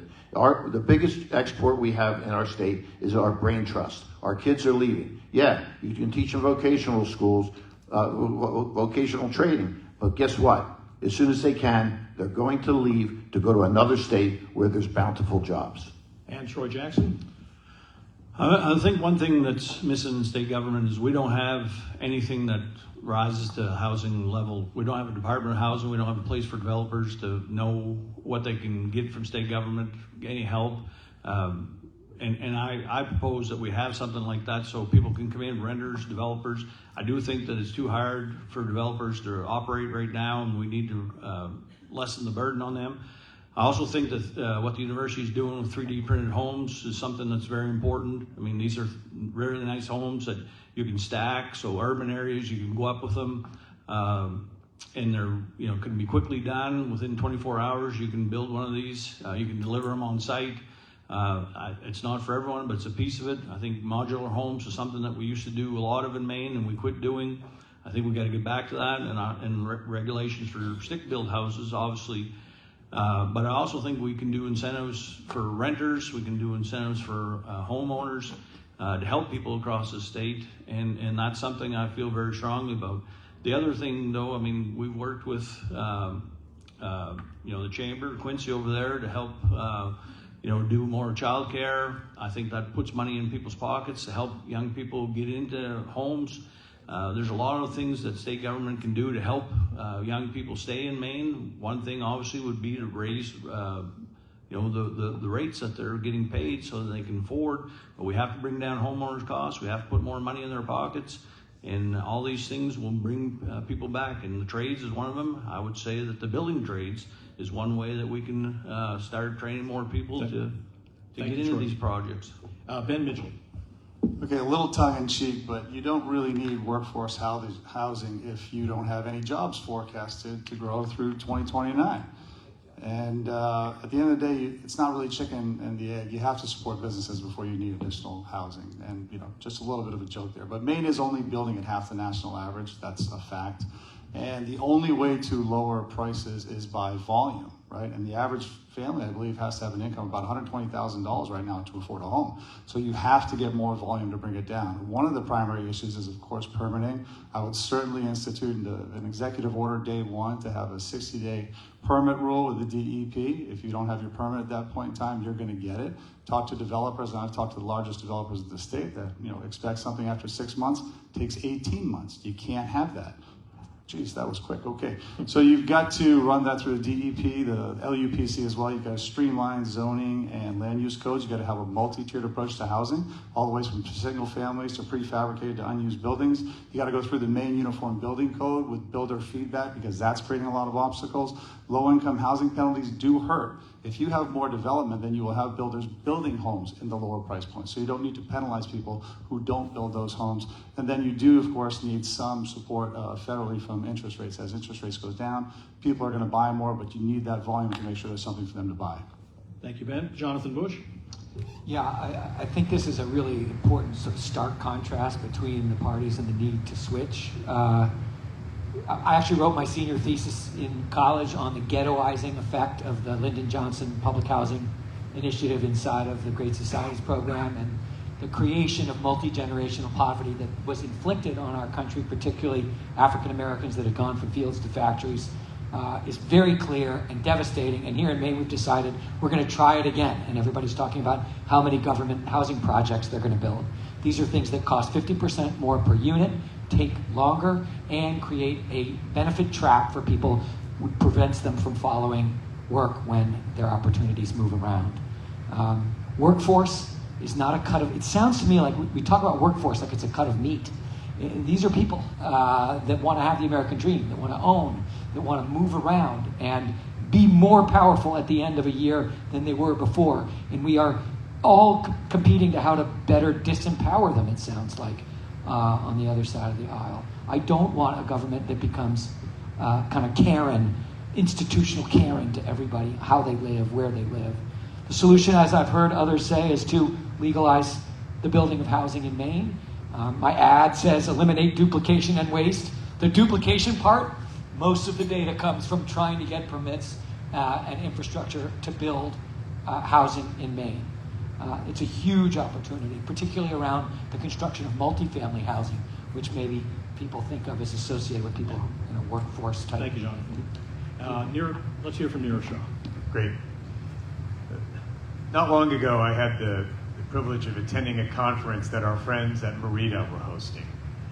And I heard someone frame up this issue in a really elegant and poignant way, which is we think about housing as the problem, when in fact housing is the solution to many of the problems that our state is facing, whether it's on a human scale, whether it's on a workforce development or economic development scale. Housing is the solution. So the challenge for the next governor, I think, will be to balance the need to build more housing while simultaneously preserving what makes Maine the wonderful place it is, without wrecking our environment, without spoiling the wonderful views and landscapes that many of your clients, tourists, come here to enjoy. In that regard, there are wonderful opportunities and playbooks. And here, I agree with many of my colleagues, my Republican colleagues, on the need to unshackle the demand to build more housing in Maine, without a doubt. There are opportunities to do that in a way, again, that does not wreck our environment. One is by focusing on density. High-density housing, particularly in areas where there's a lot of economic opportunity, is a way to create not just more housing, but also generate more tax revenue for the municipalities that would be hosting it. So where there are areas in Maine where density is the key, then the governor's office and the entire state government should support that. And my time is up. Thank you all very much. We have time for a few lightning round questions before we get to your closing statements. We'd like a yes or no response to these questions, and if you need 10 seconds to add on to it, feel free to do so. We will start this one with Garrett Mason. And the question is, should Maine continue to treat tourism marketing as a protected, dedicated investment, even in tight budget years? Yes or no? I've already said it. Yes. Yes. Yes. Yes, and I will add briefly in those 10 seconds, the $700,000 that is now dedicated to that tourism dollars needs to stay there. Absolutely. Yes, and I believe it shouldn't be increased. Ben? Yes, and increase. Jonathan? Just to be interesting, I don't think anybody should be protected in any way. We've got a giant insider network in Augusta where lobbyists are going berserk and state reps have disproportionate power. I believe that tourism is a critical area, should grow dramatically, but the idea that I'm going to have a pathway to my office that gives special people special treatment is off. Nirav? Yes. Hannah? Yes. Next question on tip credits. Maine and most states allow a tip credit where employers can count tips toward minimum wage requirements. Do you support keeping Maine's current tip credit structure? Yes or no? Owen, we start with you. Yes. Yes. Yes. Yes. Love these guys. Do you support the current tip structure? Yes. Yes, that's the question. Yes. Ben? Yes. Jonathan? Jonathan? Yes. Yes. Yes, and I have negotiated that with employees, and I know it's complicated, and we need to retain the current structure. Garrett? Yes, I do. You can't hide. All right. The next question we'll start with Bobby, and that question is: would you support creating a sales tax-free weekend or similar retail incentive to drive consumer spending and boost local retail activity in Maine? Yes or no? Anything that cuts taxes is good with me, so yes. I would definitely consider that. We've been talking about that in our taxation committee for a few years now. Why not a month? Yes. Probably not. Ben? Yeah, that's a promotion, not a strategy, but you can do those things periodically to try to stimulate activity, get people going. What Ben said, that's a gimmick, silly. Maybe we'll do it sometimes for fun or whatever, but we need to lower the entire tax environment. No, it just shifts activity that would have happened later to one particular weekend. It doesn't actually create growth. Agree, no, it doesn't make sense, but open to other strategies to attract tourists to Maine. Yeah, I'd have to agree that it's we got to lower the tax rates across the board, so probably not. And Owen? Yes, and in my plan we talk about investing in ways to attract people during the shoulder seasons into this state, because I think we want to expand that market for everyone out there. All right. Finally, outdoor recreation investment. Outdoor recreation from ski areas to campgrounds is a major part of Maine's tourism economy. Should the state do more to invest in outdoor recreation infrastructure and access? Yes or no? We start with Ed. First, thank you for that layup. Absolutely. Invest in, say that again? And whether we should invest in outdoor recreation infrastructure and access.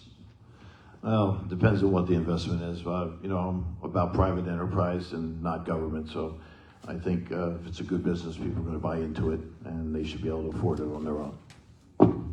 Yeah, absolutely. I mean, I've been frustrated that the general fund doesn't kick in more money to snowmobile and tour, ATV and things like that. Ben? Yeah, private industry just needs the right infrastructure to support what it's doing. In terms of state properties that drive tourism, yes, the state needs to maintain those, so you're going to continue to drive folks to come to those sites. We should, but we is not the state government. We should invest more in infrastructure. There's a lot we can do there, but not the government. The government has to shrink in Maine badly. Yes, much of the outdoor economy, particularly the winter economy, is part of infrastructure. It's no different from roads. If we can develop our trails, then more people will come here. Yes, Maine's outdoor economy is growing. It's good for every tourism business. Maine people just approved a rail trail bond at the polls. I think we should continue to invest. I think we need to reduce regulations so businesses invest in themselves more easily. I also support changing the way we do some of our existing investments. I want to invest in adding customs to the Portland airport so we can get international flights in here and get more tourists in from Europe and from Canada, and a flight out in Aruba in the winter for all of us that want to get out of the cold. And Bobby. Well, I'm all in favor of Aruba. We are number 50 in the country for infrastructure. So what you need to do is incentivize private sector investment in infrastructure, but at the same time, a public good is actually protecting and maintaining public lands. So I'm very much in favor of that. And with that, we now get to our closing statements. You will each have 45 seconds to make your elevator pitch, if you will. And we're going to begin this round with David Jones. Well, thank you all for being here today and listening to everything we have to say. You've got an obvious choice here in 2026. To make the right choice for the next governor of the state of Maine. Now, you got to elect a guy who is an entrepreneur, a CEO, self-made, fought, knows what it's like to go up and beat the odds. We are up against some serious odds here in the state of Maine.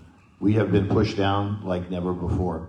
It's tough. My kids, my oldest son said, "Dad, if you don't win this election, I'm moving to Florida." Why can't we be like Florida? Why can't we be like New Hampshire? Why are our taxes through the roof? We have to work together. All right, there's some great candidates here. I think I'm the best guy. I've been around Maine 30 years of my life. I've invested everything into the state of Maine. This is what I love. I'm here because I love the state, not because I have to be. We're here because we care. David Jones, thank you. Troy Jackson. Well, thank you everyone for listening to us this morning. I've had a chance to work with a lot of you, and I really appreciate the time. We may not agree on everything, but in my time, I've always offered the opportunity for you to come in and tell me what the issues are. And that's what I'm talking about, is I don't want a top-down approach if I'm governor. I certainly feel like that's what we've had for a long time. And I've gotten a chance to understand what you're dealing with. And as a Democrat, I've been very open to having tax incentives that brought businesses in. I did the bill to bring IDEX to Westbrook, Bath Iron Works. We did McCrum up in Washburn. And so as far as I'm concerned, businesses that provide good jobs, do good things for their employees is exactly what I want as governor. And that's what I'm going to do. But I also want to make sure that, we have a governor that actually promotes his state and talks about what a great state we have. Troy Jackson, thank you because very that's much. what I believe we do have. Thank you very much. Ben Midgley is next. Okay, let's see, 45 seconds. So Maine needs to support the business economy without question. You need to support personal opportunity and prosperity, which we're not really doing with the heavy tax burden right now and the regulations for businesses. And you need to provide a path for all those folks that are on state welfare. We have about, 400,000 people on state support, and the average benefits for those folks in the state of Maine is $40,000 a year. You need to provide a path for those folks to get off of that and maintain their benefits while they're getting off of it. And then by doing that, you create a system for all folks and businesses to do well, and then the state is off on the right track. Up next is Jonathan Bush.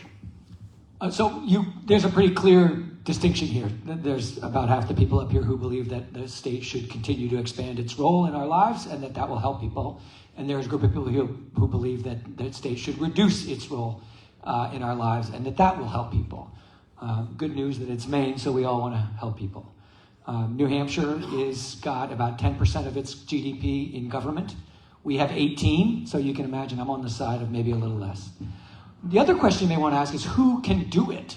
So I have started a company in my basement and then grown it up to 6,500 people, 1,000 in Maine, that helps businesses survive bureaucracy, helps them grow and own and succeed. That is all I've done. I've run this operation at the largest scale in healthcare in the country. I believe that's the kind of executive that we need if you happen to want to shrink the role of government. Up next, Dr. Nirav Shah. Governor Brennan once said that the best social policy is a good job. I think he was right. You all are part of the way in which that happens for the highest number of Mainers of any sector. And so I thank and commend you for that. For me, as your governor, the question will be, where do we go from here? How do we expand the tourism industry? How do we support it in such a way that it can be even a greater and larger economic driver of long-term growth? My pledge to you as governor is that I will stand shoulder to shoulder with you, not in opposition with you, that you will have a trusted voice and an advocate to make sure your industry has the support that it needs. When you all do well, the entire state does well. Thank you. Hannah Pingree is next. Well, thank you again all for being here. I am a mom of a 13-year-old and a 15-year-old, and I want my kids to be able to stay in Maine and have successful careers. And I think that's what everybody in this room wants. They want families to be able to stay in our state and be successful. When I was a young legislator, many young people were leaving the state of Maine. We were trying to figure out, how do we keep young people here? Now young people do want to stay, but they want good paying jobs and housing that they can afford. The next governor actually has to know how to get things done. I have had an experience both as a small business owner, but also getting things done in government. As Speaker of the House, I worked to balance a budget. I partnered with Josh Chardy, the Republican leader, and we passed bipartisan budgets. We invested in infrastructure. We invested in families. Working in the last 7 years in state government, we actually also got things done. I worked with Billy Bob Buckingham on issues like storm recovery and investing in housing. The next governor needs to get things done. Thank you again. June 9th is the primary. Independents and Democrats can vote in a ranked choice election for that, and you can also vote as an independent in the Republican primary. So I'll hand that off to you, Garrett. I believe that was the vote early and often pitch. Garrett Mason is next. Well, thank you so much for having us here today. I very much appreciate the time. You know, my wife is from California. Don't hold that against her. And one of the things that she's learned about Mainers is that the only people more proud about their state than Texans are Mainers. You guys are the hospitality and tourism industry. You tell the story about Maine better than anybody else. And if I'm lucky enough to be your governor, I think one of the most important things that I can do for you is be an ambassador to the world on why Maine is the greatest place in the world to live, work, raise a family, and do business, and even come on vacation. And that is my pledge to you, is I will use the bully pulpit of the governor to tell not only your story, but our collective Maine story. So if you'd like to learn more, go to masonformaine.com. I very much appreciate your time, and thank you to Pat. Thank you, Garrett. Owen McCarthy. Yeah, so I'm a political outsider, but I'm a deep insider to Maine. I'm an entrepreneur and an engineer, and I focus on solving problems and thinking outside the box. I have roots north of Augusta, the only one on the Republican field that has that, so I know the rural Maine and the city. My roots are firmly rooted here, but my view is on the future. I can talk to you about sawmills or software, and where AI is changing a lot, so we need to lean in and figure out how to do that. And I want to make sure that together we can build a state that we can live, work, and prosper in. A state that no matter if you grew up in a double wide on the outskirts of Portland or a trailer off a dirt road in Patton, you can use your God-given talents to reach your highest potential with nothing standing in your way. Thank you so much. OwenForMaine.com. Look forward to meeting all of you. Thank you, Owen. Bobby Charles. I think I'm going to just use 3 words. I'm going to say cliff, consensus, tools. We are at the edge of a cliff right now. Anybody in business knows it. The tax burden is too high. We do not need more taxes or more public anything. We need more freedom, and we need more ability to just let our wings get us out there and keep moving as business people. The second thing is consensus. I think it's an interesting thing to look on this panel. There really is a consensus. One group believes that there should be lower taxes, there should be less government, less regulation, lower energy costs. The other thinks that the government is the solution. And I'm not in that group. In fact, the majority on this panel, I think, are in the other group. The last thing is the tools. I grew up here in the state of Maine. I love it. I was building houses at the age of 17, but I went away and I got tools. I mean, not only graduate education and economics and whatnot, but I've run a company for 25 years, and actually I have downsized bureaucracy, cut regulations, been a federal investigator. I will deliver to you that limited government you want. So with that, I would just say, keep thinking, and remember, this is really about cutting government. Thank you very much. And finally, Ed Crockett. Thank you, Pat. Our biggest challenge is getting the legislature to listen. That's not happening today. The problem is operational. Our business is conducted totally by majority rule. If you circle the wagons and get all to fall in line, you don't need to cooperate or collaborate, and compromise isn't even considered. Without the traditional 2/3 budget in play, there's no recourse. Your governor can make the legislature do the job they were elected to do, represent all of their constituents, and not become a rubber stamp for the party agenda. As an independent, I will not default to party line. I'll do what's right. Ed Crockett for Maine.com. Thank you, Ed. We'd like to thank all of the candidates for being here and engaging in a thoughtful discussion. We recognize the demands on your time and appreciate you spending that time with us this morning. I think they all deserve a round of applause.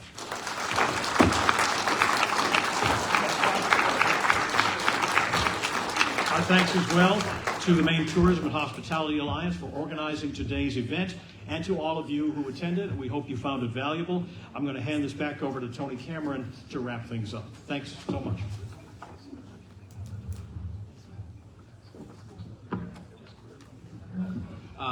Real quick, thank you to all the candidates. Really appreciate you taking your time and sharing your views. I think everyone in this room is incredibly proud of the industry and the state that we represent, and we all know that you do as well. A very big thank you to Pat Callahan for moderating. We have a small gift for Pat. Huge thank you to all of you for coming and engaging in the process. It's incredibly important that you all continue to do so. Our industry is incredibly meaningful and valuable to our state, and your engagement is super important to the success of it. One final note. On everyone's table is a flyer mentioning a press conference that's happening at the Cross Insurance Arena in the landing room in Portland immediately following this forum. The press conference is regarding LD 1822, the Outlier Data Privacy Bill our associations have been working hard to defeat. It's important that we continue to demonstrate a strong, visible showing of opposition. So we encourage you to join us and bring your colleagues for this brief press conference that is happening at 11 a.m. Over at the Cross Insurance Arena. So hope to see some of you there. And beyond that, thank you all for coming, and we hope that you have a great rest of the day. And thank you to all the candidates again. Thank you.